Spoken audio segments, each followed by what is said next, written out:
Okay, look, let me try this again for the third time. Try to put up some theory information. Said it was too long, didn't take, so let me make this brief. Some theory information for you guys, because this is where we're going to get most of our theory. Matter of fact, you guys have all the theory information already on Canvas.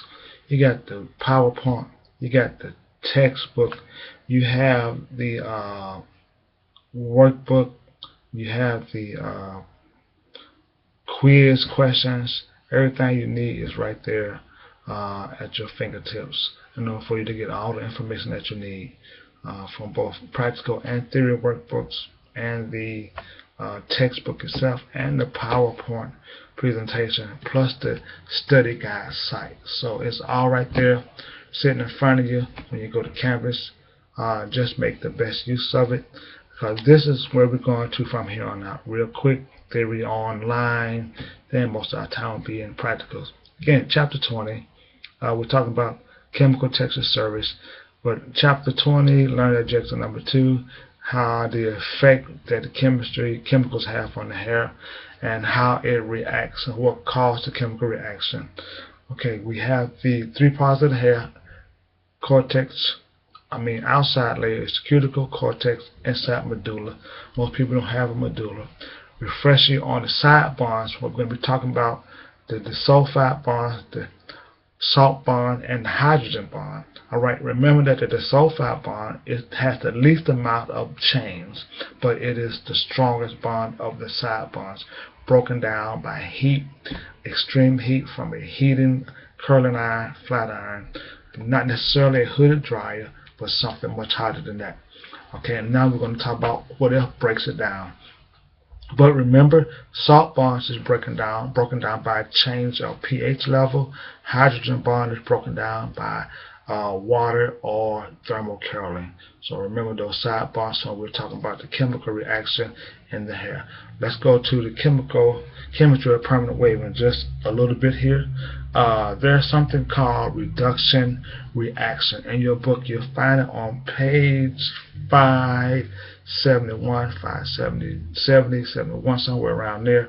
Reduction reaction, what that simply is the solution, the permanent wave solution that breaks down the sulfide bonds. It's a chemical reaction called reduction reaction. Alright, reduction reaction involves in the addition of hydrogen or the removal of oxygen.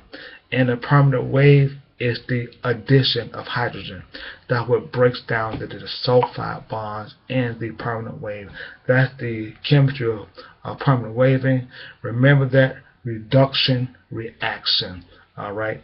Then you have the way the chemistry works. It breaks down the sulfide bonds.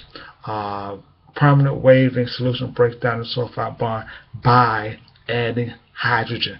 You want to remember that the waving solution breaks down to the sulfide bond by adding hydrogen. And then also deals with the sulfur, again, which attached to the hydrogen from the permanent wave solution, breaking down the attachment to each other. Then you have the disulfide bond. Once it's broken, the polypeptide chains can be formed into its new curls. So once the disulfide bond is broken, remember that the disulfide bond is the strongest, least amount, but it's the strongest. Once that's broken, the polypeptide chain can reform into its new curl. And what sets it back together? Oxidation reforms them. Okay? Oxidation reforms them. Remember, oxidation reforms them. Added hydrogen breaks it, but oxidation reforms it. Okay, added hydrogen breaks those sulfide bonds, but then you have the polypeptide chains can recurl, and then oxidation reforms those bonds. Alright, moving on just a little bit. This thing doesn't give me much time. Got to add just a few minutes here, maybe 5 minutes here, 5 minutes there, and then we're moving on. Take a look in your books, and you'll find that the different types of acid. You find the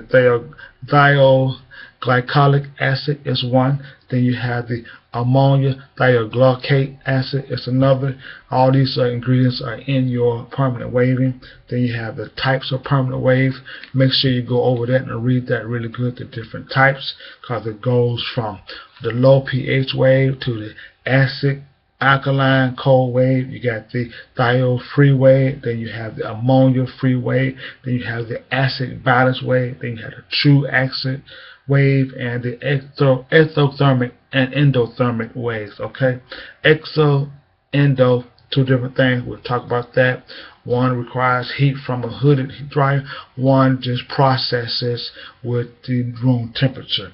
Okay, again, read those in your books. The books will cover those types of perms individually, but then I want you to pay attention to the chart below that recommends what type of perm you use on an individual hair. Look at that chart, look at the texture of your hair, your client's hair. Go to the chart, find out what the texture is, find out what the processing, find out the active ingredients, and then find the perm type, and then go across there and read across the information that you need to do a proper service on your client. My time is just about out. This thing don't give me much time, but we'll get back with you at another time, probably tomorrow.